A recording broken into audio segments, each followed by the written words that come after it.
the business and something about it. Emily, I just got my license last month. Just a couple weeks ago, I affiliated with my ones. So, Nice. something random about me is that I have preauricular sinus in my ear. So that means I have a little hole, where when I was developing in the womb, that part just didn't close. So that makes me more fish than everyone else. Makes you more fish. So like you can touch or like the So I have like it's softer. that I can actually put like like an actual hole. So it's like develops from like where gills would be in like a fish when it develops. So There you go. I'm more fish. Fascinating. More than everyone else. Love it. Okay. Been here for 3 weeks, and I don't know. I've been a general contractor, so decided to try real estate. Nice. We'll go here. Chris started last Monday and just got board everything finished up Friday, so it's a good damn. The coach wrestling on the side. Nice. High school level or oh, that's a big deal. They're obsessed with their athletics.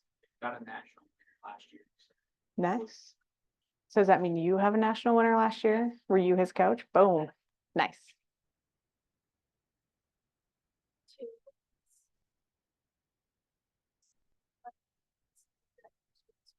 Nice. Congratulations.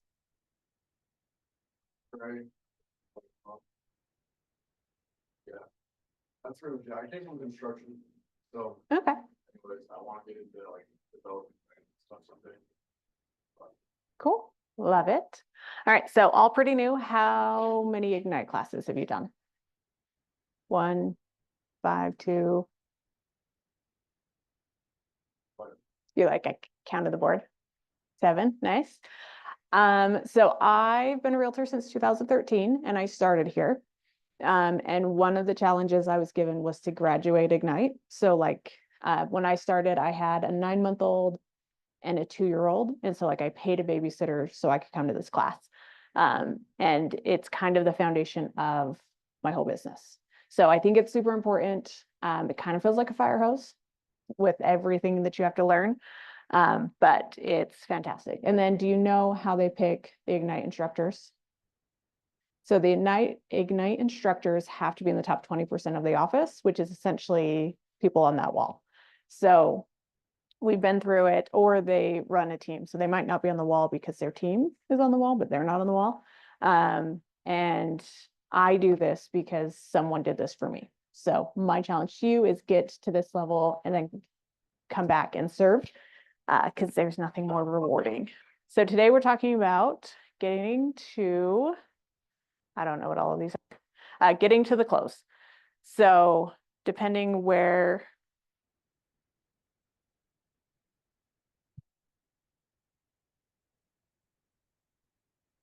backwards. Okay, that makes absolutely no sense, but okay.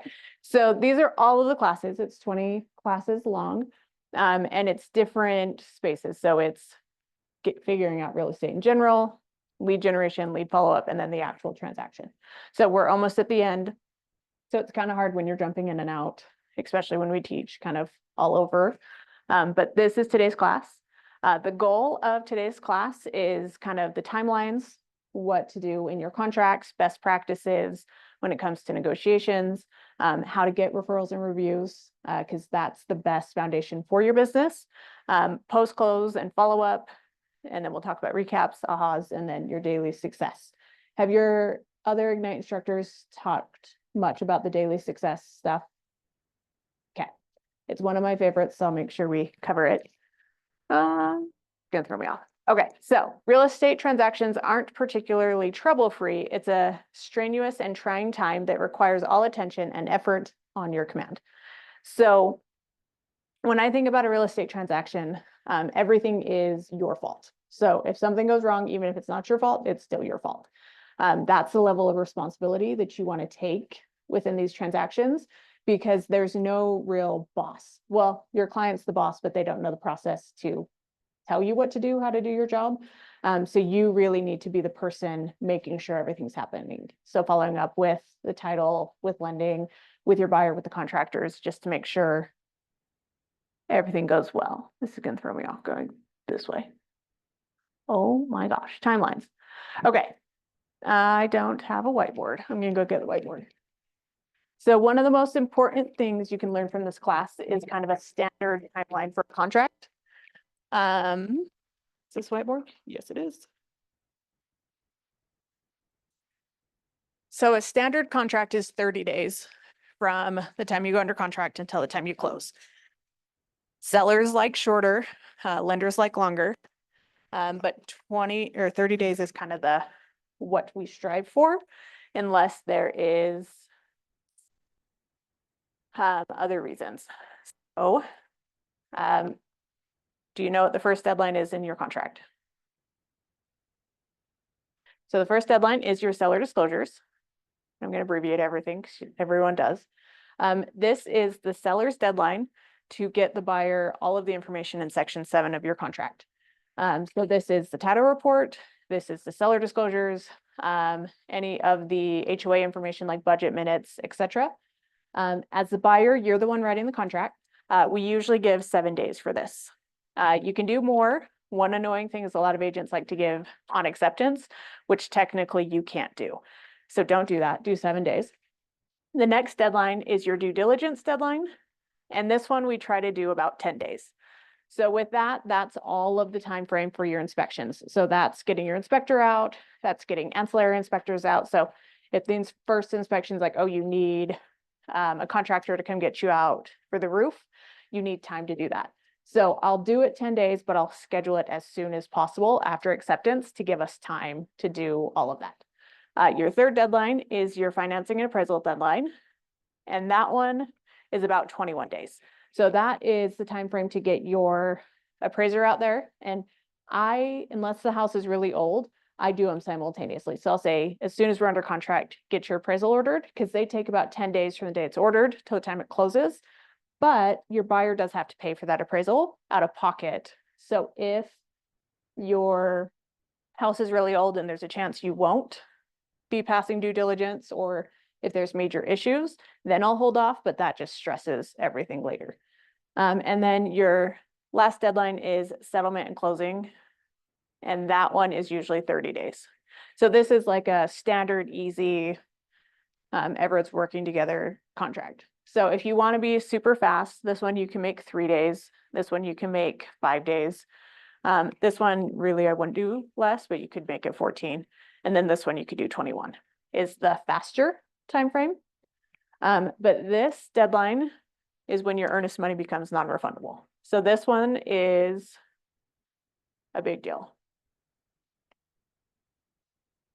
Non-refundable. So how I explain it to my clients is this is kind of your cold feet period, but you're going to lose money on inspections or money on appraisals if you don't buy the house.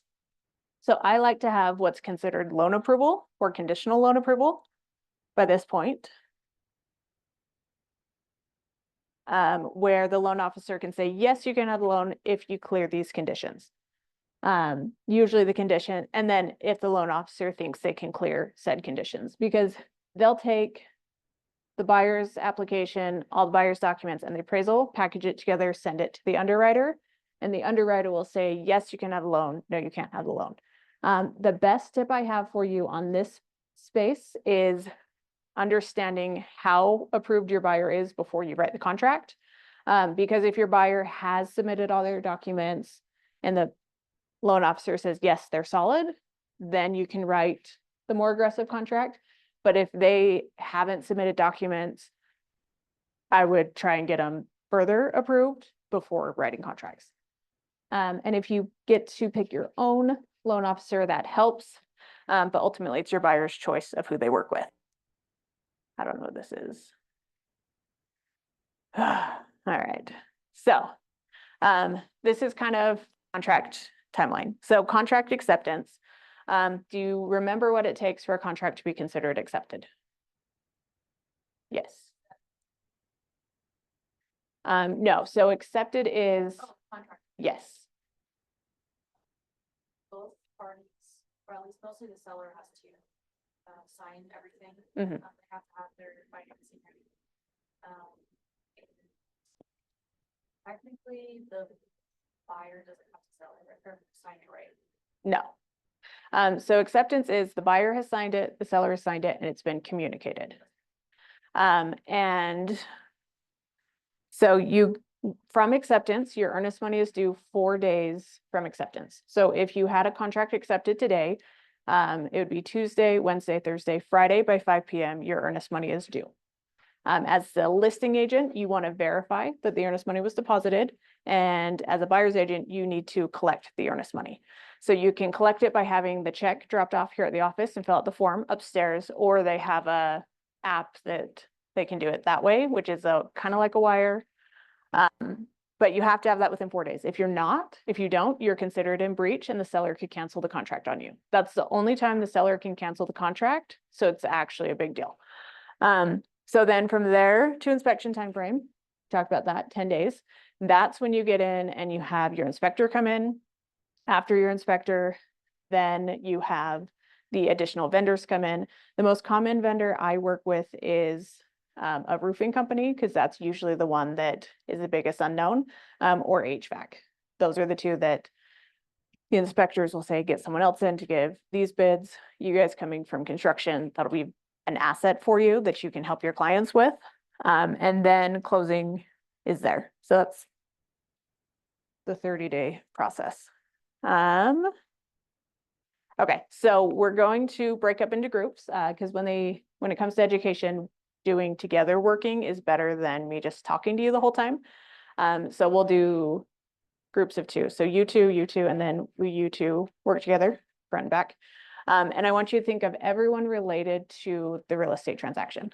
So I kind of told you a few people with the inspector and title and stuff, but I want you to get together and think about it. And I'll give you 3 minutes. Ready, go.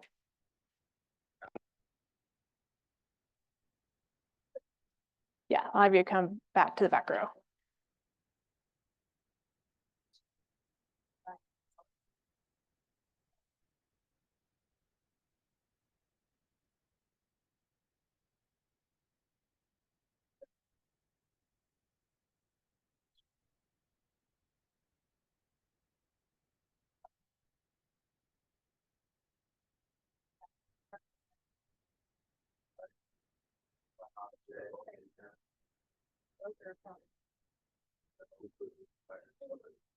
But it's still an additional person.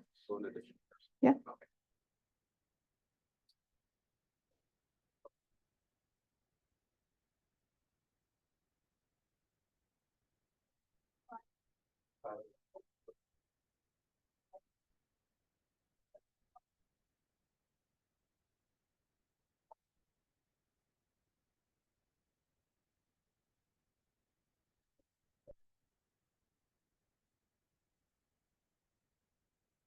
Is that a goal?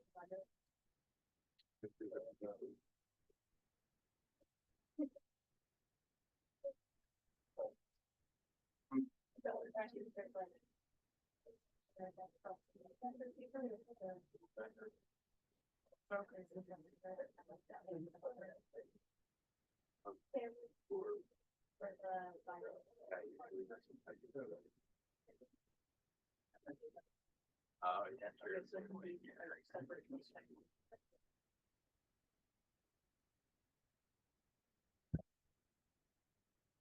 Okay, sounds like some of the conversation's breaking down, so I will bring you back to the top and we will run through the list. Okay. Someone want to give me their list? Title? Who else? The client, yeah, buyer, seller. Buyer agent, seller agent. Lender. You said trust company, is that like somebody who might be a third party that's like holding trust? I mean, the title company holds the money, so yeah, escrow company, title company. Who else? Inspector, photographer, vendor, yeah. Stagers, brokers, transaction coordinator. What? Put your trainer.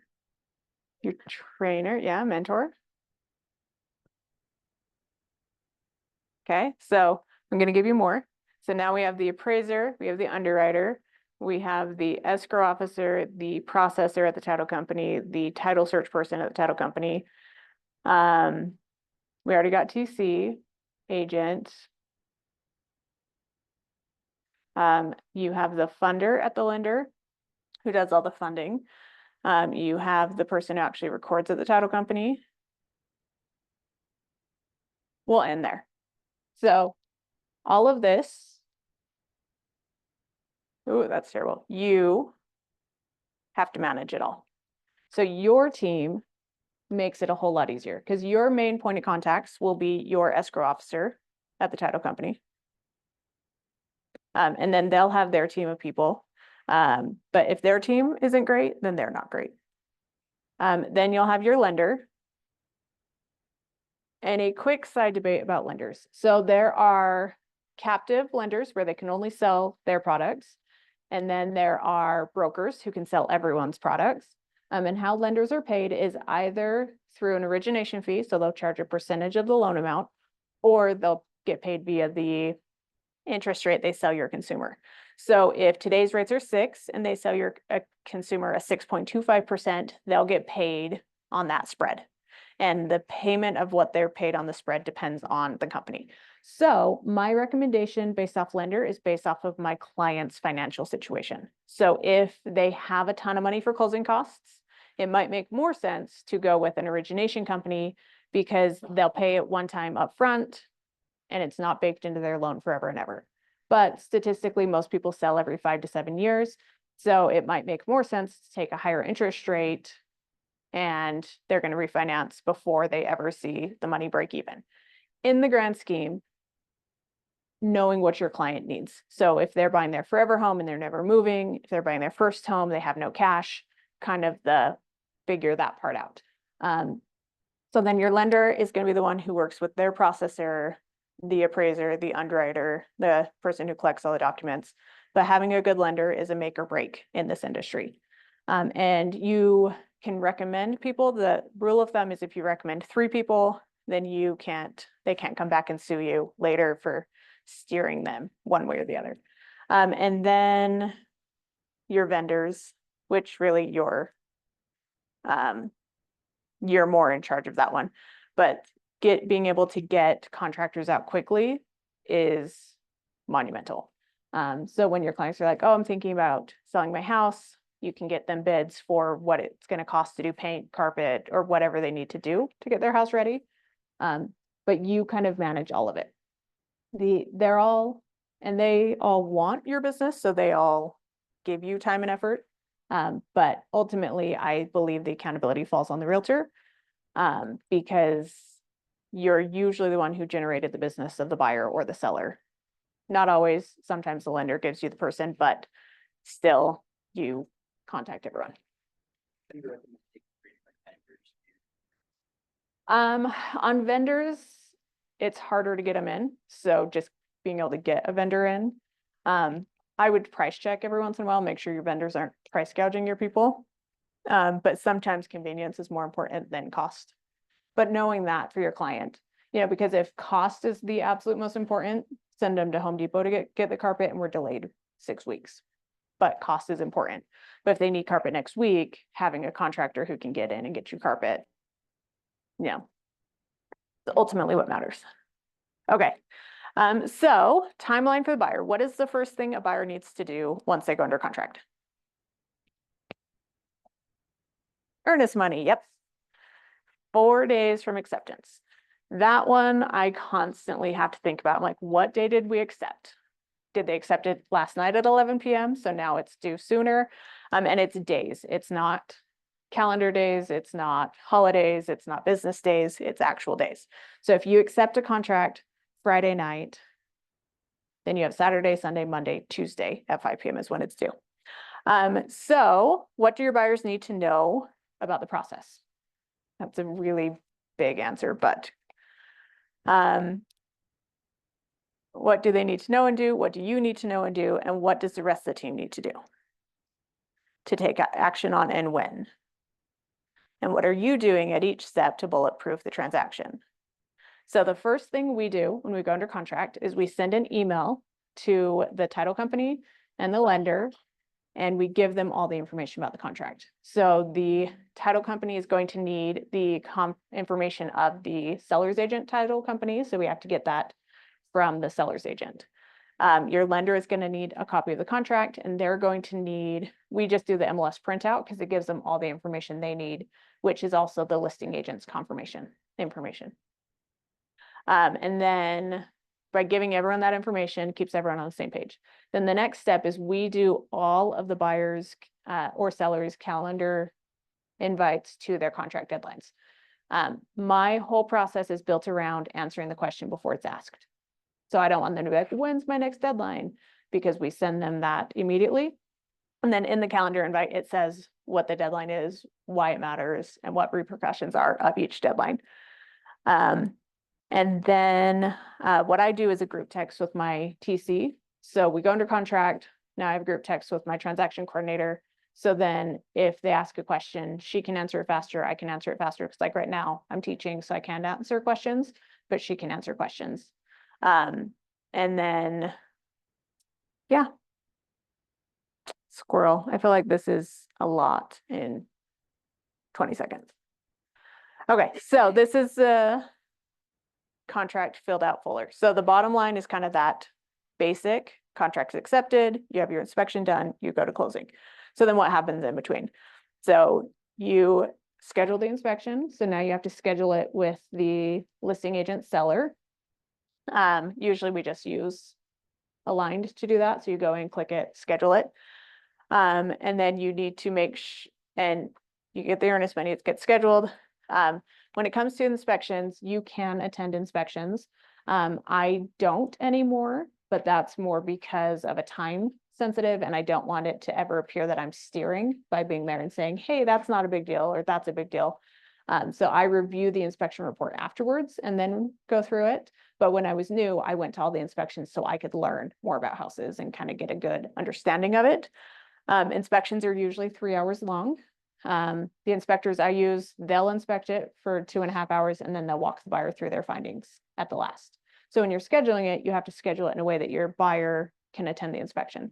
On the flip side, which I actually think we get into that later, you don't want your seller home for the home inspection because he or she might give information to the inspector that could put them in a compromising situation. So once it's scheduled, say, hey, seller, leave the house, don't be home. And yeah, squirrel. So then once you get done with the inspection, and this has kind of like who's doing what, buyer's agent, listing agent, inspector, you're going to send your inspection responses requests to the listing agent. When it comes to negotiating that, it kind of depends on the market we're in, but Utah's contract is an as-is contract. So your buyer is already committing to buy the house in an as-is condition. Now, we all negotiate anyways, based off of health, safety, costs, stuff like that. So it's all still open to negotiations. But ultimately, when it comes down to it, the listing agent can say no to everything, or the seller can say no to everything, and your buyer's not guaranteed to get any fixes. So I never go into a contract. Ooh, do you have a contract right now? Nice. So I never go into a purchase with the plan to negotiate later, because that's setting your buyer up for failure, which when we get to the review part, we'll talk about why that's not great. But you have to have that all settled and squared away by the deadline. So when you work with older agents, the deadline used to be midnight. So older agents sometimes will text you at like 6 p.m. and be like, hey, we want this, this, and this. And it's like, your deadline's passed. Like, good luck. Their earnest money's past this point. It's not always non-refundable depending on the rest of the contract, but your deadlines matter. They're always 5 p.m. on the day of that deadline. Like, blazon that into your mind, because that will get you into a lot of trouble if you pass those deadlines and try to negotiate later. And then when the appraisals due, so as a buyer's agent, you do not have to disclose the appraisal price to the listing agent or to the seller. So if it comes in above, just say it came in good, no issues. Most of the time they do come in right at contract price because the appraiser doesn't want to start fights. So they have a copy of the contract when they do the appraisal and they just say, yep, it's worth this, we're good to go. If it comes in lower, again, you've already committed to buy the house for that price. The seller does not have to drop the price. So never go into a negotiation saying, oh, I'm going to pay you 600 for this house that's worth 550 and we're just going to negotiate later. Your buyer might have to come up with cash. So ways to negotiate it is split the difference, have the buyer come up, have the seller come down. If your buyer has big down payment, they can just finance more, finance less. But you're setting everyone up for failure if that's your plan going into it. So if you think it's not worth the contract price, it's better to negotiate it up front than later, because it's a lot harder to negotiate later. And then your final walkthrough has to be 7 days before closing. I like to do mine as close to closing as possible, because it gives the house time to break. So I had a water line break the day of closing. That was fun. But we were at our final walkthrough and the seller was there because it was an old house and the seller saw it, got it fixed before closing the next day or before funding. Where if we would have done our walkthrough 7 days before closing, technically, contractually, they're still obligated, but it's a lot harder to prove when it broke. So I always do mine as close to closing as possible. Sometimes I'll do it the morning of and then go sign. But if I suspect there'll be issues, especially if the seller's moving after closing, that gets hard because stuff can break while they're moving. And yeah, I'm getting too far into it, the weeds. And then funding and recording is where you want to leave on a highlight. So funding and recording is the most stressful part because you get to the very end, and if you mess this up, you're never getting referrals. So set your client up for expectations of when possession actually happens. So in section 4, it says when it is, you get to say as the buyer's agent on acceptance or on recording 24 hours, so many days. If you do more than 2 or 3 days, I would do the lease back addendum to protect your buyer in that process. But if the homeowner lives there, I try to give them 48 hours after closing to move. And then I set my client up because if you do at funding, they can fund it at noon and the buyer is supposed to get possession at noon. But if the seller was expecting 5 p.m. and didn't move out, now you have messy overlap. So giving timeframes and then setting that later. It's like, okay, we're doing 48 hours from closing. We closed on Friday. That's technically Friday at 3. That means possession's now Monday or Sunday at 3.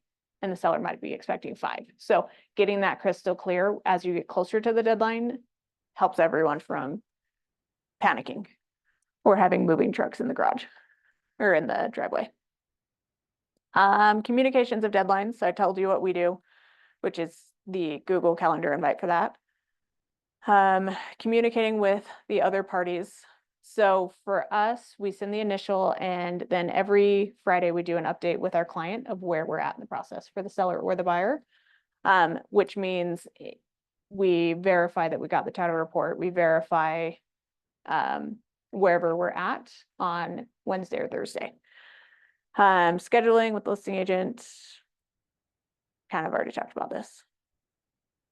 Oh, when am I reminding my buyers to not make big purchases? So if your buyer is really tight on their debt to income ratio, if they go finance anything in this process, it can throw everything off.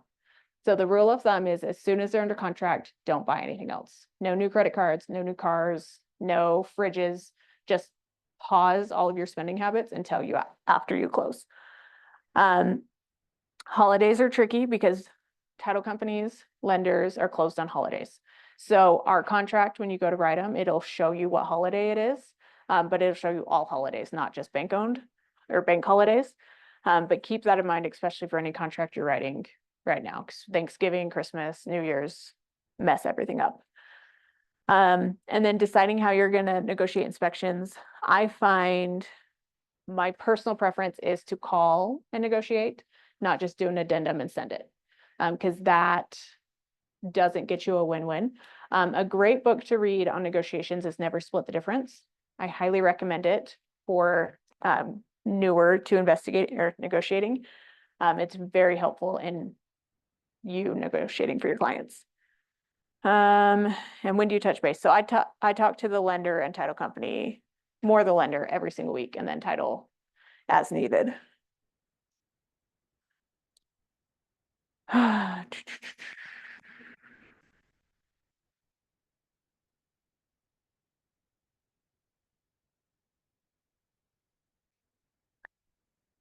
going to skip document points because that's not helpful. But go back. Did they add anything? No. Okay, thank you. Okay, so who is involved in the seller transaction? So I won't make you break up and do this one, because we kind of did them together. But you have a lot more vendors up front before you ever list the property. So you have the photographer, virtual 3D tours, floor plans, drones, staging, cleaning, all the things to get the house ready. And then you launch it on the market. And I recommend getting your title report ordered as soon as you get your paperwork signed. So there's no surprises. So the title company takes your listing agreement and researches the seller to make sure the seller is who they say they are. They make sure that there's no trust paperwork that we need to collect. They make sure that there's no additional liens that the seller doesn't know about. And they really kind of do that research before. I just had my very first in 12 years where the seller owed more than the house was worth and didn't have the money to pay the difference. So the seller was in breach of contract as soon as we went under contract. And my client could have sued the seller. So make sure, especially if your buyer or seller bought their house in the last couple of years, that they're aware of their equity position, because that's where we're at. Like, a lot of people who bought in 2022 don't have enough equity to actually sell after selling costs. And you, without realizing all of that, could get your seller sued. So don't do that. So ordering title early answers a lot of those questions because they'll know what the loan is. And I actually had my title company order the payoff as well. Because if your buyer took if your seller took forbearance during COVID or didn't make mortgage payments, those get tacked on at the end and they might not have as much equity as their statement shows. Like, their statement might say you owe $250, but they didn't make their mortgage payment for a year. So now they actually owe $280 and their house is only worth $285. I'm giving you really low numbers, but getting that ordered earlier saves a lot of headache. Okay, so first thing your seller needs, they need the timeline of when you're going to get the house on the market. I've had some sellers get their house on the market within 3 days of meeting. I've had some sellers take, I think 9 months is now my longest. So I get my sellers appointments as soon as possible. When someone says, hey, I'm thinking about selling my house, and they say spring, I'm like, great, when can I come over now? Because I want to give them the best possible chance to make the most amount of money. And there's hiccups that can show up that I already talked about. And then what does your seller need to know and do? So at the end of your consultation, you should ask them to hire you. And you need a paper that says you're not putting it on the market till the seller tells you you are.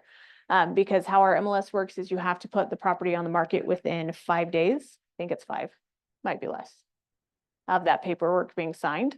But that's not in your client's best interest. So I know some agents just don't sign it themselves. So they have their seller sign it, but they don't sign it. I think that puts you into tricky contract situations. But there's a form on the MLS that says, we won't put it on the market until my seller tells me to. And then you have to send that to the MLS. And then you can have a signed listing today that goes on the market in March. You just can't market it before it's on the market because that's against clear cooperation. So what does the rest of the team? So that's once you're under contract, I guess. Okay. So I'm jumping back to contracts because you're right. I wasn't talking about prepping. So what does the seller need to do as soon as they go to contract? Their first deadline is the seller disclosure deadline. And that one is everything on page 7 or section 7 that the seller has to give. So if the property is a rental, the seller has to give a copy of the lease agreements, and a copy of the deposits, confirmation, and just everything in section 7 on the contract. So that's why I order title early, so what we can get it to the buyer, especially if they give you 3 days to get it to them, because the title company can't actually run a title search in that time frame. People are pretty lax on this deadline, but when lawsuits happen, that's when these deadlines matter. So if you keep your seller compliant the whole time, it doesn't matter. But if your seller gets sued later and turns out you didn't get the title commitment to the buyer in time, your seller could be default and hate you, and you get sued in this process. And then how you're going to bulletproof the transaction. So right now we're in a market where buyers have a lot of options. So as a seller's agent, you want to keep your buyer motivated.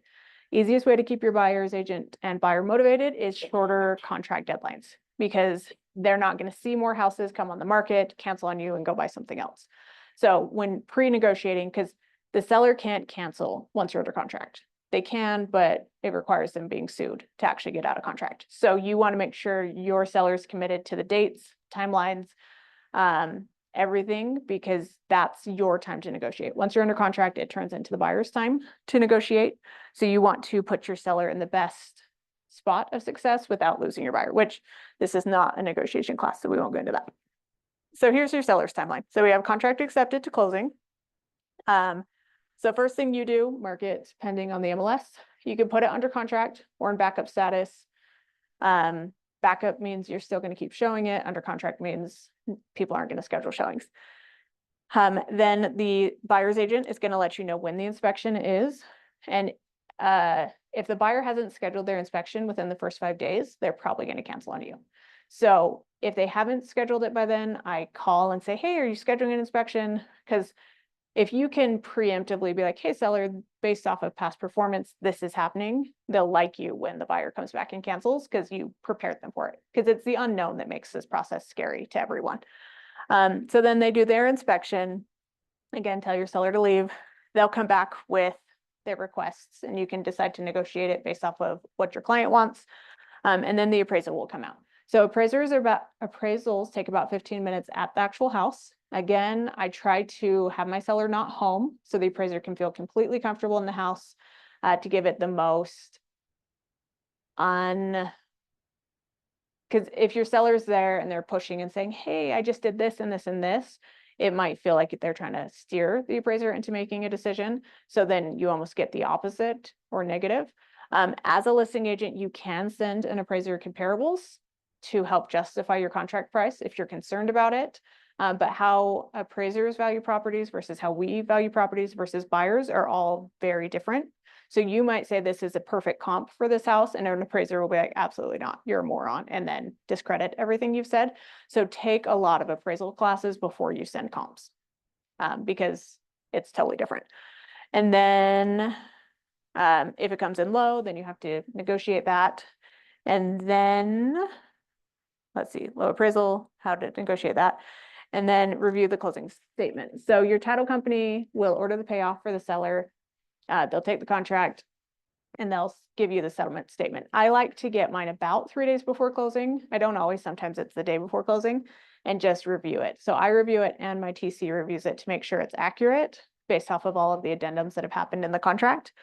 But yeah, review that. And then when you go to closing, and I do recommend going to all your closings because it's kind of your last time to hang out with your seller, because after that they're moving, they're packing, they're busy, and they're really boring. Closings take about an hour. If you have a really fast closer, it's about a half hour.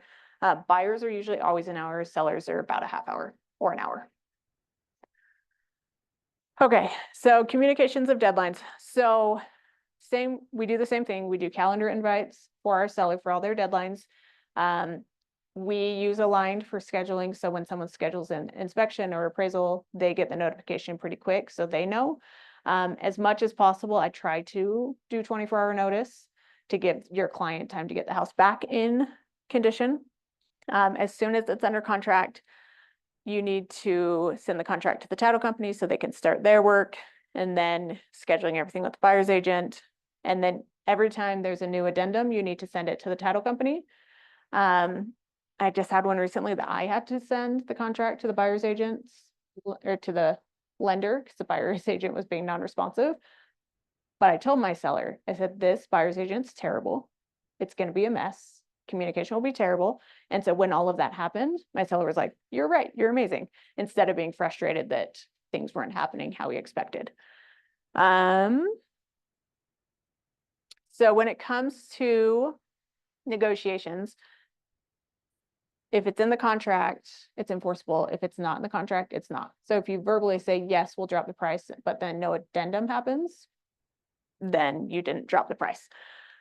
Okay. Document points, blah, blah, blah, opportunities. Okay. So opportunities in Command is how we do all of our documents. There'd be a whole nother class on how to do it, but this is where we keep everything. Any ahas? You guys seem super bored, which I get it. It is that type of class. Yes. Yes. Where you said if they bought it for 22, a lot of times they won't have the equity to sell. and get it Yep. Cost. What if they they do have the equity, but then they have a loan paying for like the HVAC? Mhm. Does that also? Yep. breach?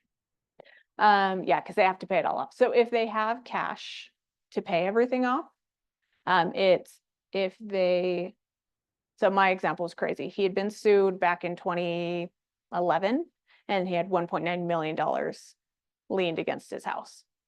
And they knew it, and they still listed the house for sale in hopes that our title company wouldn't find it, which super unethical and messy. But in that case, but in your case, you kind of just have to do the math. Like, how much do they owe? How much cash do they have? And are they willing to? Like, some sellers right now are willing to pay money to sell their house because there's opportunity to buy a house that's better, or with less competition. Like, never always go on the appointment, but make sure they know what they're committing to. Get like a perfect payment installment. They have to bring the cash to closing. So if they have, like, they'll want to know they're doing that before you accept a contract. But yeah, they could. Or call mom and dad and say, hey, help me. Okay, ahas. I love ahas because I find they're very beneficial to people in the room because it helps other people realize, because we all come into this thinking everyone knows more than me, everyone knows less than me, kind of ego into it. So I want you all to share an aha before I move on. Yes. But I like the thought about like taking responsibility for the entire transaction, workers for everything, when everything's involved. I have, the business that I used to work at, used to train our employees to take 100% accountability. Basically like everything it helps to avoid weird overlaps where things fall through the cracks if everyone's taking accountability. And so like, I like that principle and I. Love it. What's your aha?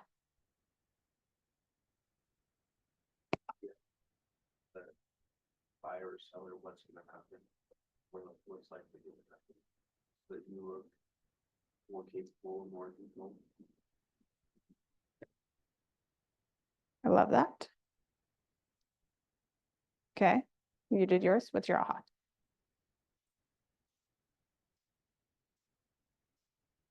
What the process is.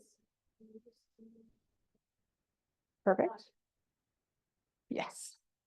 Just show up. You're not the expert. You know a lot, but you're not the expert in that category, except you two. You know more, but still the listing contract does say professionals. So even though you know a lot, rely on others, because then if it all goes bad, they get sued, not you. Actually, you still get sued, but you have less liability. Okay, boys in the back, what ahas?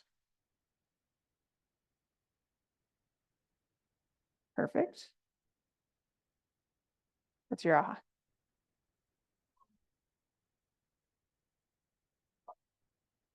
You knew it all. It's a lot. Feels like drinking from a fire hose. Okay. Oh my gosh, no. I spent way too much time on that topic. Okay, best practices and risk avoidance. Communicate clearly and often with everyone involved in every step of the transactions, setting expectations up front and maintaining your professionalism throughout it. So how I view this process is, we'll do the seller side. So your seller's selling their house and you hear that you're getting an offer. So you tell your seller and they get super pumped. They're like, yes, I got an offer. And then the offer doesn't come in. And now they're pissed because the offer never came in. This happens all the time. Like, buyers agents will say, hey, we're sending an offer. We're thinking about sending an offer. Never, ever, ever tell your seller, because instead of staying even kill, they went through that emotional roller coaster. And then the offer comes in, so they're excited, but it's asking for a lot in closing costs, so they're frustrated. And then you get under contract, so they're super pumped, and then the inspection comes in and it's really, really bad. And then the appraisal happens, we're almost closing, and then the appraisal comes in, your buyer cancels on you, now your seller's pissed. And then you go back to listing, you go under contract again, and that's the emotional roller coaster of selling your house. Have any of you sold a house yet as your own personal property yet? Have you experienced your parents or a close family friend selling a house? Have you been around those emotions where they're like pumped and excited and not? This, statistically, selling a house is the third most stressful thing someone can do. The most stressful is death of a breadwinner. Second stressful is divorce, and third is selling a house. And unfortunately, the first two often make you have to sell a house. So when you're thinking about this process, that's the level of care you need to give it. So my goal is to keep it here and then end on a high note. So someone says, we're getting an offer. I never tell my seller until I have it in hand. Now I'll tell the other buyer's agents that I've been told I have an offer coming in, but I won't tell my seller. Because again, they don't commit very often. Or, say that with the inspection, you set your seller up for the inspection. They're going to come in, they're going to inspect for 3 hours. They'll come back and they'll ask for repairs. And then we will choose to do repairs based off of health, safety, risk, kind of what did they ask for and what did we feel comfortable with? Because then it prepares them that the buyer's going to ask for stuff. So they're not going to go super low in frustration because they're prepared for it. And then on the appraisal, same thing, be like, I don't think the appraisal will come in short, but if it does, this is how we're going to take it. Because people can handle all of this. They just want to know what the process looks like or what to expect. So your job is to keep you don't want the high to end in a low. So you can let them have highs, but you don't want it to go negative by not setting the proper expectations.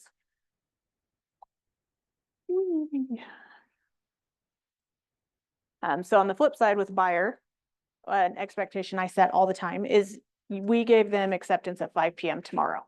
50% of the time, they allow acceptance to pass because the only part it matters is if they intend to accept it. If they want to change any term in the contract, they can counter it and reinvigorate the contract. So when my clients are like calling me at 5 p.m. being like, hey, did they accept? Did they accept? It's like, well, they haven't talked to me all day. They're probably going to counter or reject it. But having them prepared for that is so much better than feeling they lost their house because they didn't accept it at 5 p.m. and then they call you at 6 and they're like, hey, we're going to send you a counter with these 2 things. Your client just went through a huge emotional roller coaster.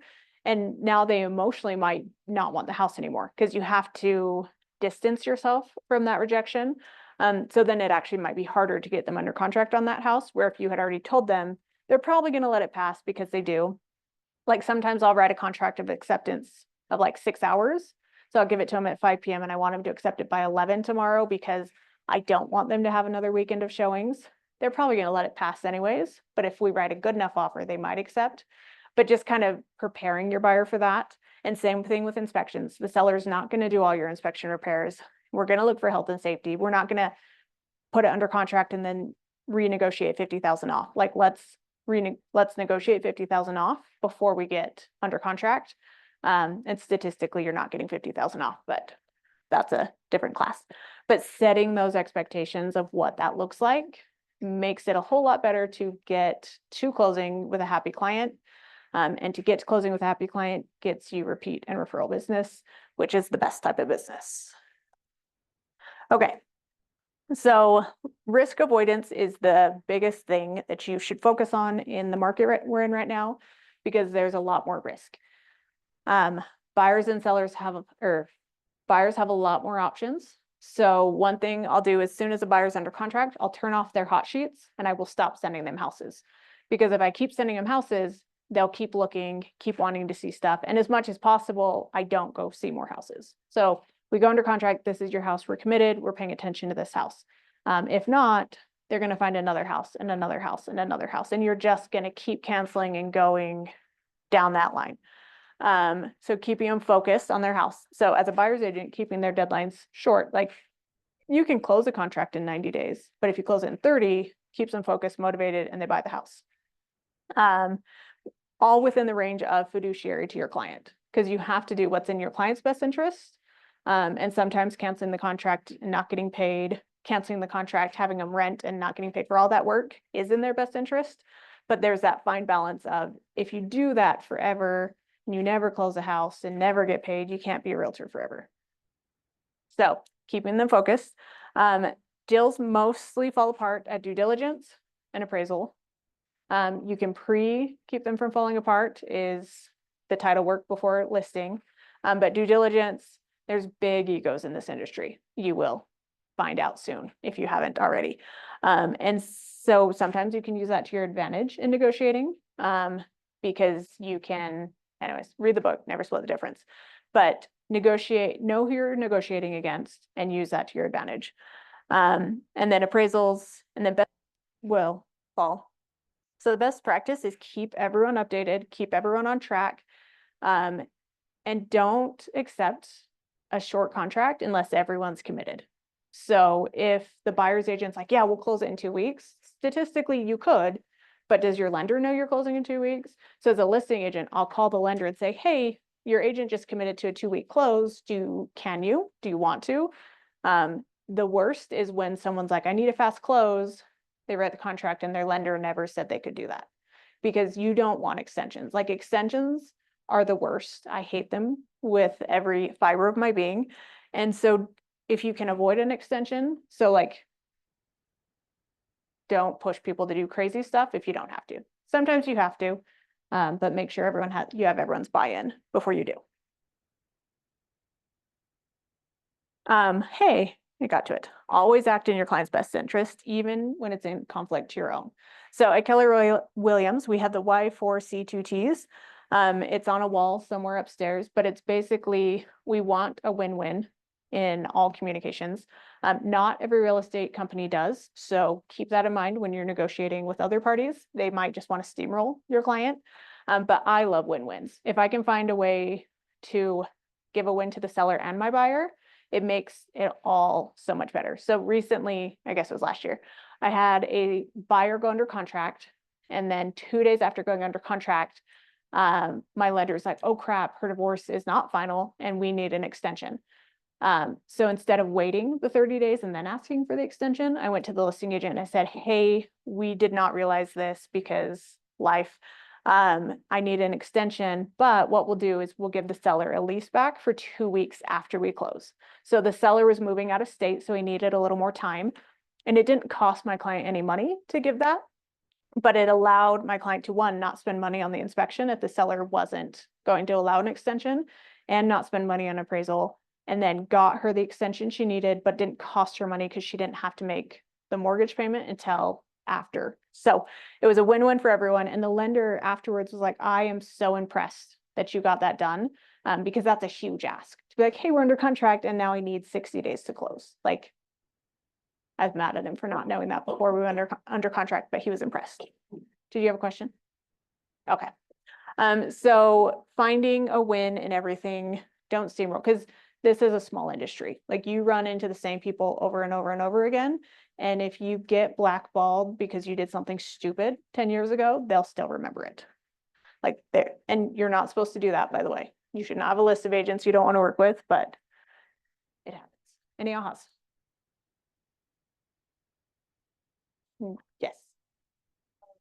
Knowing that selling house doesn't mean something, it doesn't always mean good things, like somebody may have lost a partner, or their divorce, something like that. So making sure that you're going into that fiduciary relationship with empathy and like understanding where they're coming from. Yeah. Potentially. Yeah, love it. What else?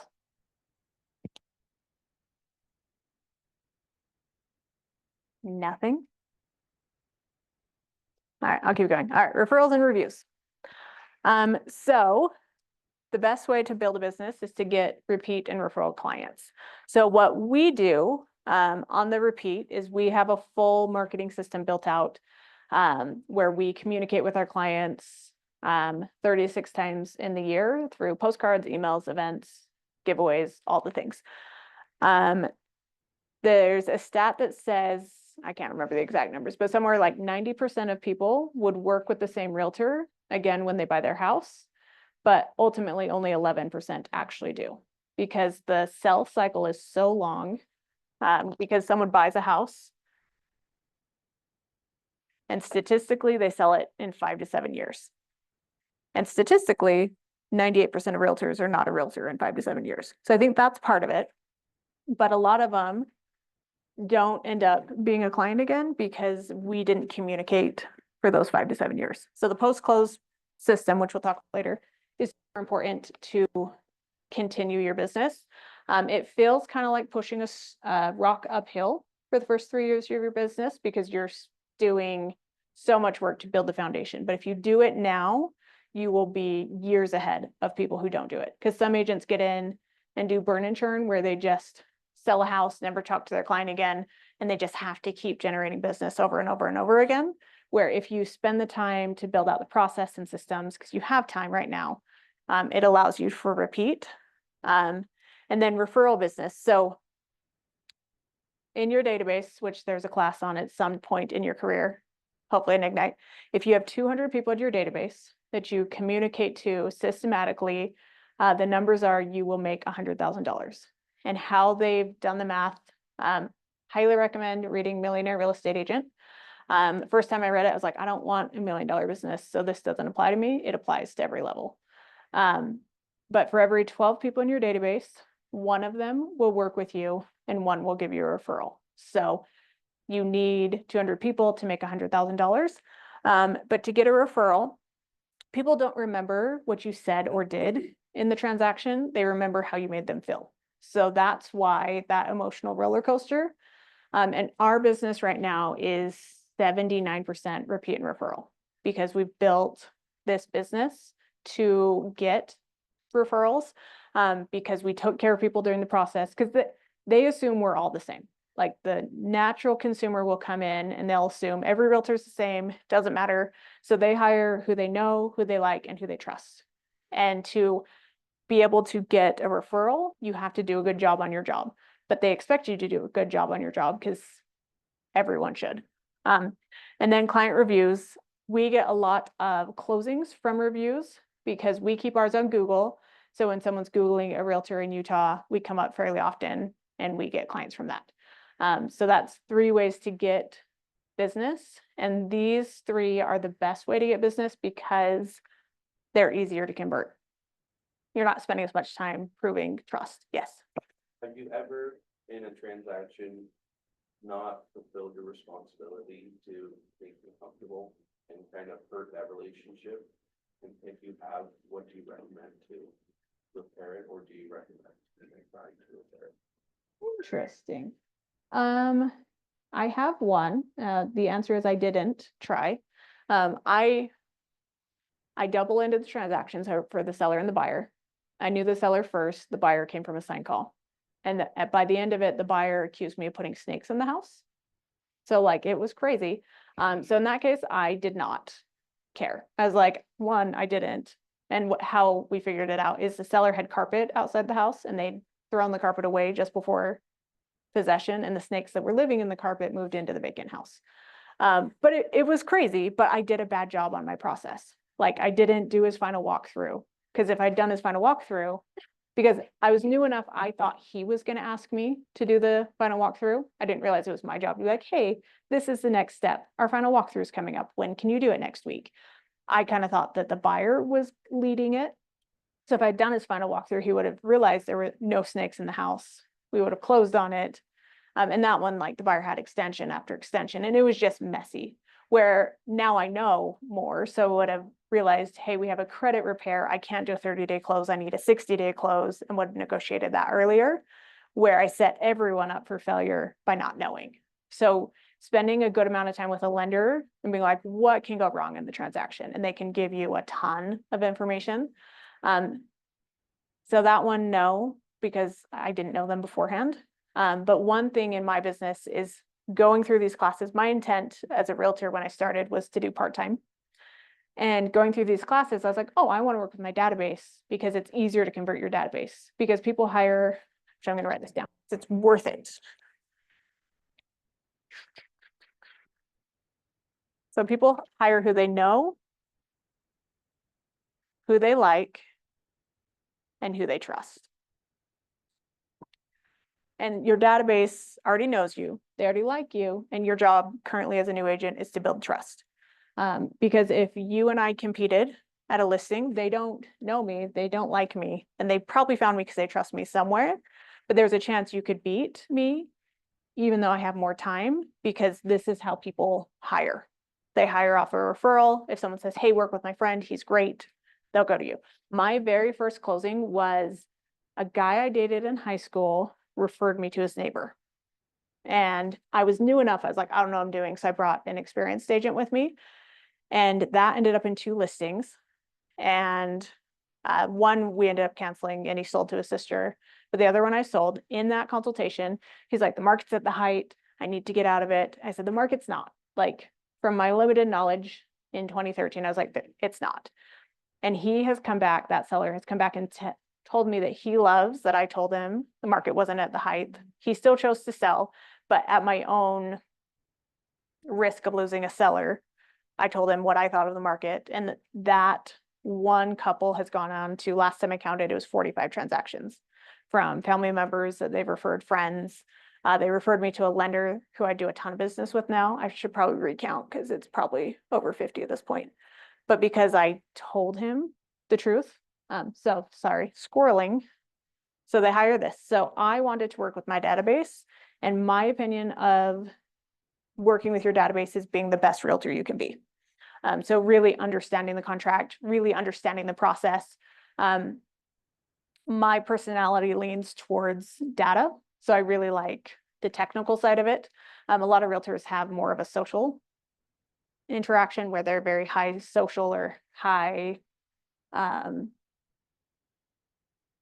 super aggressive driven personalities. I don't have that. So what I do is I make sure I know more than anyone else. So then when my friends and family come to me, I feel confident in taking care of them through all of this. Why did I go into that? I don't remember. Did I answer your question? Okay, so asking for referrals at every conversation throughout the transaction with buyer or seller and at closing. So there's a study that shows asking for referrals at the height of the transactions is the best way to get it. When you are thinking about buying a car and you find out the car you want to buy, all of a sudden you see it everywhere, right? Have you experienced that in your life? So that's something called the reticular activator in your brain. And so when someone's thinking about buying a house and they're working on buying a house, they're seeing all their friends and family thinking about buying a house. Like, it's weird. So if you ask your client for a referral at the highs, so as soon as they go under contract, ask them if they know anyone looking to buy or sell. You're statistically more likely to get a referral. If you ask them as soon as the appraisal comes in. I personally don't do a ton of this because I should do more, but I don't. But they would, like, they're so excited. You got them the result they wanted. They got under contract. They're pumped. They'll refer you someone. At closing, same thing. I ask for my referrals, not referrals, my reviews after they've signed, but before it's funded, because as a buyer, they're not really doing anything. They might be packing a little bit. And as a seller, they should be packing. But I ask for it then because that's been the highest likelihood I've gotten the review written. If I ask for it after closing, they're kind of done with you and they don't need you, so they're less inclined to do it for you. But before it's funded and recorded, they still need you in their life. So that's been my best success at getting reviews. And we have like 130 as I get into the next class. No, I'm going the wrong way.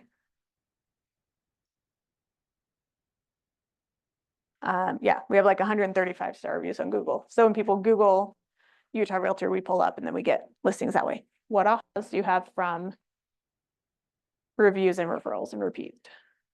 And you all have to do one now. We'll start in the back. I think the referral thing's crazy to me, just because my sphere of influence is tiny anyway. Yeah. I'm not running.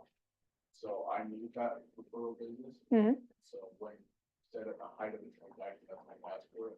I figured you either ask at the beginning of the end, most likely the end. At the height, yeah, that's great. It's a good one. Okay.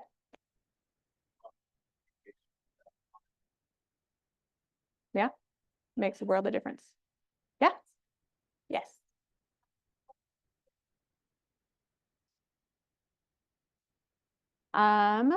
I got my license August 15th-ish, and I closed my first transaction October 31st, which was crazy because it was a listing as well. So I got my license and I put on Facebook, I said, hey, just got my real estate license. Who do you know? And the boyfriend from high school was like, hey, my neighbor's selling.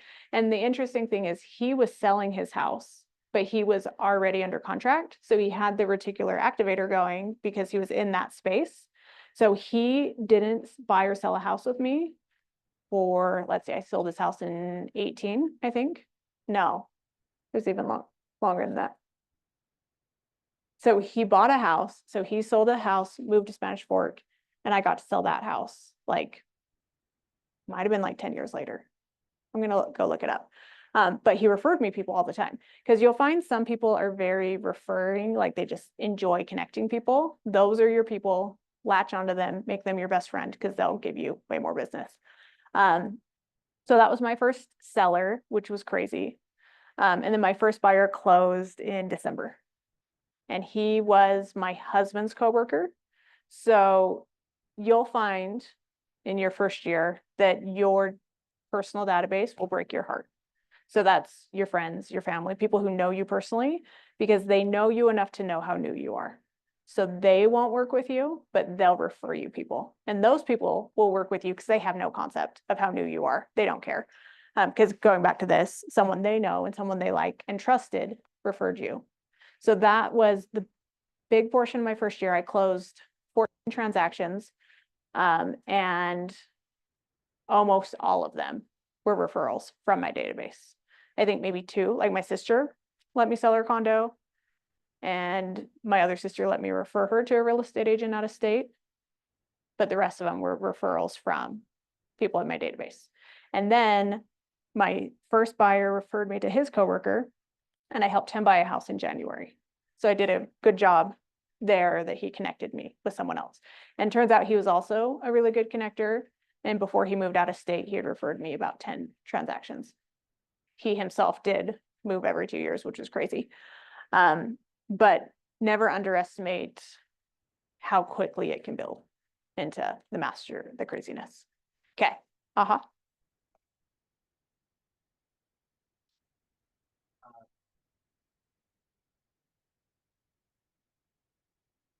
I wrote down the book recommendation. Nice. Yes. Always learn more with books. Okay. Don't be afraid to. Action. Yeah. Yeah. And that one's huge to learn early because it sometimes when it's like, this is my only client, my only transaction, it feels like you need to push it and make it happen. But if you don't, so much better comes. Story for that. I had a buyer, she was pre-approved with a lender. We were shopping. We saw everything on the market and we found a for sale by owner. The proper way to do a for sale by owner is to call them before showing and say, hey, I have a buyer qualified, ready to go. If I bring you an offer, will you pay my commission? We were in the middle of showing houses and her mom saw the sign and we called the seller and he's like, no, I won't pay you the commission. So I showed the house anyways. And she walked through the house and she loved it. It was her, like, everything she could want in life. And she was a first-time home buyer. She couldn't afford to pay me. He wasn't going to pay me. So I said, hey, this is a situation I can't. So I will release you from my contract. You could buy the house without me. And like, I was new enough, it was painful. And the lender helped her, which in the grand scheme, it's not great, but the lender helped her kind of piece it together and figure it out. She bought that house.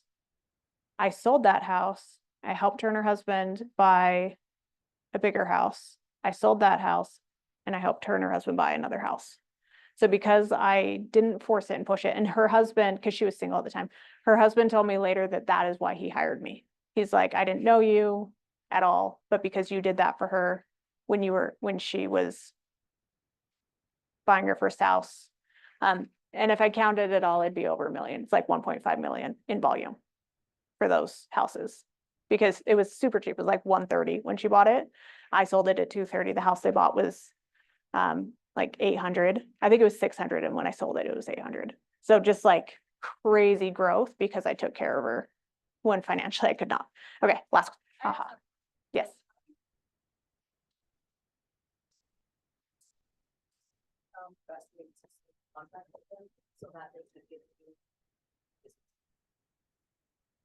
Post-close system. Great segue to the next conversation. So ebook, The Millionaire Real Estate Agent.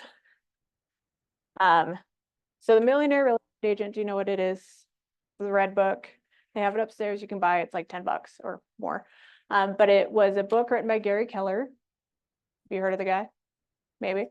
And Dave Jenks. And they interviewed the top 50 agents back in the early 2000s. And they asked them all about their business, disseminated it down to this is best practices to run a real estate business. They have done the research again, and the data is still the same. It's a little old, like it'll talk about newspaper print and stuff, which we don't do anymore. But it's still fundamentally the same. So the post-close system is called your 36 touch. So the data shows if you connect with someone, touch them 36 times, which is like socially not appropriate to say anymore. So don't actually touch them 36 times. But if you stay in contact with them 36 times in a year, they will refer you or be a repeat client for every 12 people. You can see if the slide has a better visual for you. Okay, no, it does not. So getting more into other classes, but still valuable. So with your 36 touch, what do you do to talk to people 36 times? So the first one and the easiest one is you do 12 emails. Sorry, it's not 12. You do 24 emails. So you send an email every other week. Statistically, we know people don't open their emails, so you have to give them something of value. So my filter for my emails is if someone wouldn't pay me $1 for the email, I'm not sending it. So there's a newer agent, I'm on his email list for some reason, and it's really good content, but he sends it every single week. And he's going to have a very high unsubscribe rate because eventually people are like, I'm not actively buying or selling, I don't care. So your email needs to be more than just real estate. So my 2 emails, one is a monthly giveaway. My budget on it's $250, so nothing crazy. And my retention and open rate on that is insane. It's like 75% of people who get it open it because I only send it to people I care about. So I have a past client higher tier database. And then I have a lower tier database, which is people I've met, but I haven't transacted with. They get this email, and this email is a market update. And with that, with the market update, we do an event every other month, essentially, and we invite people to it. So they stay engaged because they want to come to the events. And we tell them about real estate, but we also tell them other stuff. So it's not just real estate. So hopefully they don't unsubscribe. And we don't really have a huge unsubscribe rate because we don't over inundate people. So then the next one we do is we do 12 postcards. And this one costs money, but with this one, I have a really good connection rate with my 55 to 65-year-olds because they'll get a postcard to their house, they'll see it, they'll engage with it. I have one client that I've done a ton of business with her. She never ever opens her emails, but every time she gets a postcard, she'll sign up for whatever event we did. So the postcard will be an event, it'll be giveaways, it'll be coupons, like just basically I want them to see my face as they throw the postcard in the garbage because they'll see it again, they'll remember who I am. Because your job with this is to stay top of mind because people hire the first or second person they think of. Great exercise for you. Name a chip company. What? Doritos, okay. What else? Lay's, okay. What else? Pringles, nice. Yeah, it's getting harder, right? Like the first two, it's like, oh, here's two. We'll do it again. Toothpaste company. Colgate, Crest. Oh, nice. Got three. Yeah. And I think Sensodyne might be a Crest, but it's hard, right? So your goal is to be the first or second person when they think real estate. And this is what this does. So then from there, is that 36? 4, 5, 6, 36, voila. I do social media and I do a lot of social media because we know people don't open emails. We know they might not have a house, so you can't send a postcard. So with my social media, the rule of thumb on your personal page is 80% personal, 20% business. So post something about your week, then you can post business. But if you're posting business all the time, they're going to unfriend you, unfollow you, hate everything about what you're posting. So social media is tricky. And then the last one, which I didn't do, was 4 quarterly calls. Are you guys all under 30? Does the idea of calling someone make you want to throw up a little bit? No? A little bit? No? Okay. So your quarterly calls don't have to be phone calls. They could be text messages, they can be DMs, they could be snaps, but you need a conversation back to count it. So you'll have your database of 200 people. Database, and database building is a whole nother class. But get to 200 people as fast as possible, but get 200 people that you like, that you'll communicate with. So 200 people, and not being from here, you can still connect with people out of state and you can still refer people to realtors out of state. So being a realtor and letting them know, hey, I can refer you, you can make, it's almost like free money because you don't have to actually do any of the work. The standard is 25% of the commission amount is the referral fee that you get for referring them to a realtor. And we can talk about how to find a good realtor, but quarterly contacts. And you don't have to talk about real estate. It comes up because you run out of topics. Okay, after a while, it's like, how's the family? What are you doing? What vacations are you going on? Like you run out of conversation, eventually you get to work. But just having a two-way conversation with someone every quarter will cement you as a real estate agent in their mind. And this really is your daily job. Like doing your job, selling real estate is your job, but generating your business is really what you need to be doing every single day. Because every day you wake up with no business. Because even if you have someone under contract, eventually they're going to close and you won't have business. So you need to continually grow your database and continually communicate with your database. It's really boring in the grand scheme. And you will find a lot of people avoiding doing this level of work because it's the boring part, but that's how you make money. Is it really new? No. It's 11. Okay. I was just in Texas, so my watch is still not. And is this supposed to be done by now? 11:30, okay.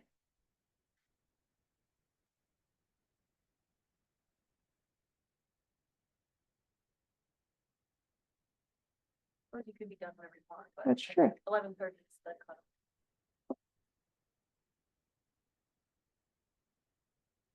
Okay, ahas on this. Because we are actually almost done.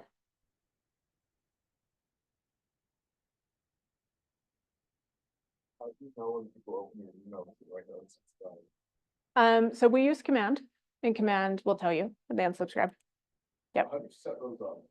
But like, you're not going in there and saying, hey, I'm gonna send this email to this person, type in the email, upload it, whatever. How do you Yeah. set it up? No one teaches that. Really? Yeah. So when you go into command, there's a smart plan option. And you can set it up, and there'll be a class, I'm sure, but you can set it up that it's monthly smart plan, and then you make the email and it sends it out. Or you can set it up that it's a one-time smart plan. While you're first figuring it out, I would do a one-time. And what we do is we send our email on the third Thursday of every month, because the data shows that that's the day most people read emails. Never send an email on a Monday. You'll get unsubscribe rate way higher because people are more productive and trying to take care of stuff. But yeah, so when there's a class on command, go to the class and it'll teach you how to meat and potatoes, do it. And don't spend so much time getting it perfect. Getting it done is more important than perfect. And that's one thing a lot of people struggle with, because you can perfect as you learn more. But if you spend so much time focusing on being perfect and never getting it done, then you're years behind.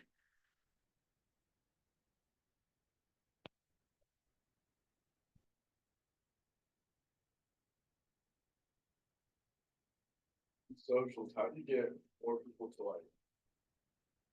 So Kylie Rowley, I don't know if you know her. Uh-huh. She does Facebook marketplace, right? Yeah. That's how she gets people.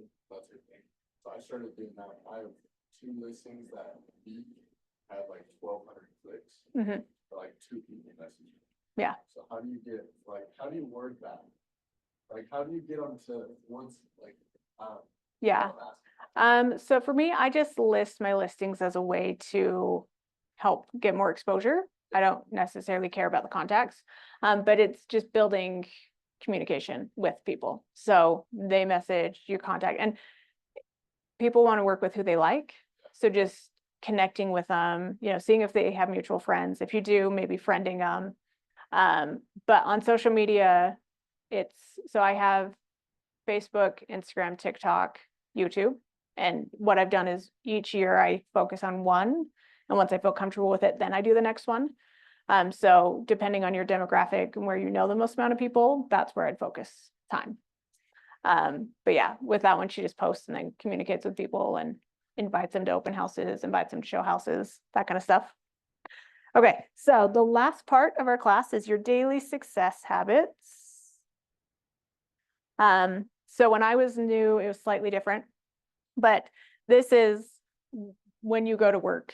I went to work. What did I do? This is what you need to be doing. First one is you need to have 10 conversations. That's a lot when you're new. Oh, this is a week. Yes, this is a week. Okay, so 10 conversations a week. This is reaching out to people, sending them a DM, getting contact information, just connecting with people. Then adding 10 contacts to your database. So if your database is not 200, that should be kind of your number one priority, is getting your database to 200. And that is phone numbers, emails, home addresses, birthdays, anything you can use to continue conversations. Yes. To your database. Mhm. Mhm. Great question. I thought you meant like literally how. I was like, I don't know. So how do you add people to your world? Is you bring them through the funnel of your life. So you go through Facebook and you friend 20 people. And then 3 weeks later, you comment on their stuff, you talk to them. Well, actually, that's further down here on social media. But you're taking people from they haven't met you to they've met you. If you meet them in a professional setting, so say you do an open house, there's something called an 8x8. So you have their contact information and you need to data-wise connect with them 8 times in 8 weeks to solidify yourself as the person of trust. So one thing that a gal in my office does is she doesn't print out the information on the house. And so when someone comes through the house, she'll be like, hey, what's your number? I'll send you the house info. So she gets their number, she texts it to them, gives them something of value immediately. So then when she follows up 2 days later and says, hey, a new house came on the market in that neighborhood I think you'd be interested in. Do you want to check it out? Now they know who she is because she's already sent them something. It's not, hey, how'd you like the house? Like she's adding value. And then from there, they'll be like, yes, I want to see it. Then she'll set the appointment, say, hey, before we go see the house, I want to talk about pros and cons of buying a house, getting qualified, just kind of more the consultation, which there's other classes on the consultation. And then she gets the consultation, does that, and then asks them to hire her. And then she goes shows them the house. So from open houses are a great way because statistically, buyers go see a house about 6 months before they buy a house. So you can connect with people and meet them in that professional setting.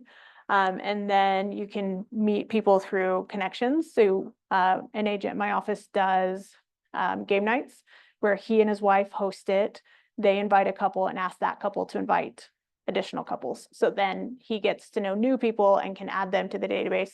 And it's not like, hey, sign up, I want your information. It's they connected, now they're friends on Facebook. Now, it's kind of natural, organically creating friendships and connecting.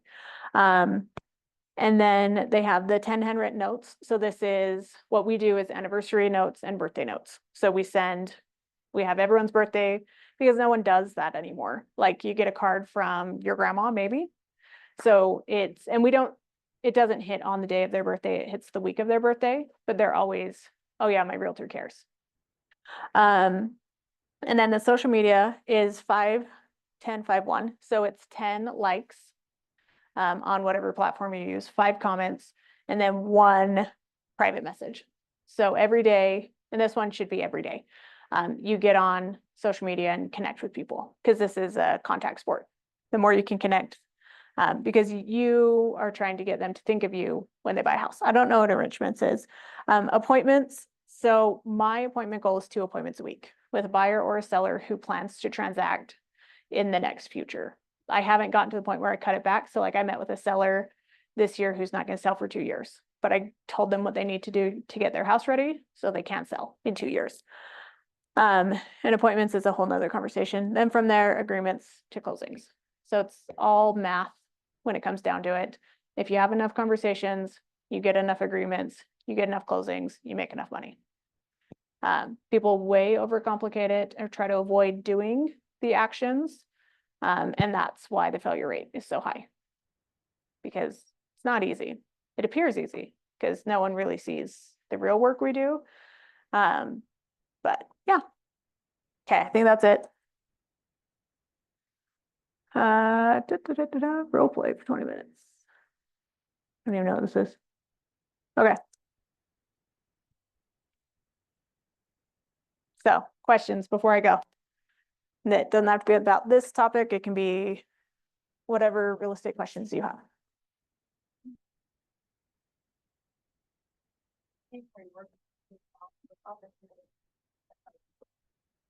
Yes. I am Becca Summers.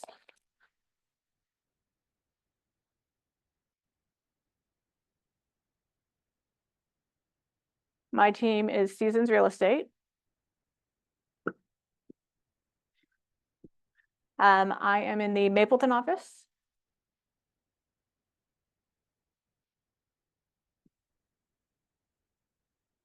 I live in Highland though, so I commute. And the reason I work in Mapleton is because I own it with 4 other people. $400,000. Yeah, so how that works is Keller Williams is a franchise operation. So it's like a McDonald's. If someone wants to open a McDonald's, they reach out to Keller Williams, say, hey, I want to open a Keller Williams. And there's only so many rights per area. So for Utah County, we have a population that can support 1 market center, which is what this is considered. So we are what's called an indie office. So we still are part of the office. So like I can still use the resources. I can still talk to Dean. Shoni's still my team leader. But because we have our own little office, we have our own branch broker, we have our own kind of stuff we want to do. We focus heavily on R2s, which is people who close 8 or more transactions a year. That's the environment that we work with, because those agents have different questions, more complex questions. It's not how to write a contract. It's how do I not get sued based off of what I just did conversations. So it's just kind of growth because we really here at Keller Williams believe in growth. And that was a growth opportunity for the 5 of us to have our own office, but we can't have our own franchise. But the joke about 400 is we built a commercial building. So that's why it cost 400. The Indy didn't cost 400. But yeah, what else? Wow. I am right next to the fire alarm. I think that picture was done in 2019. Yeah.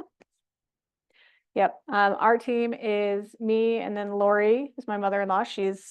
I'll walk to it.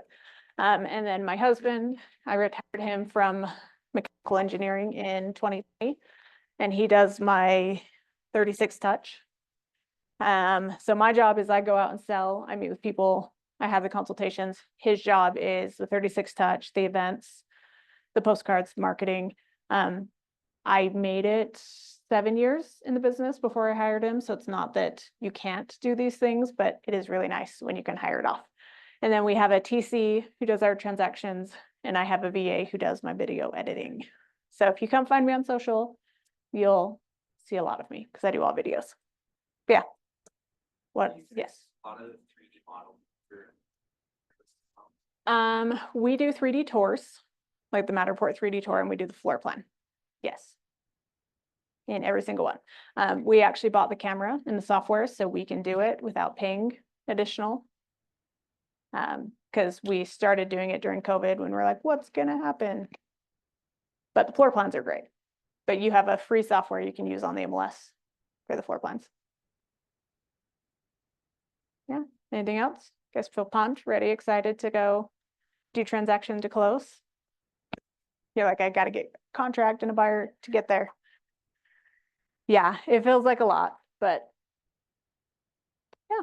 Well, here's my phone number. If you have questions, I recommend following me on social media, Instagram, TikTok. I don't remember what my names are. I'll find them. Yeah, thank you for coming. Yeah.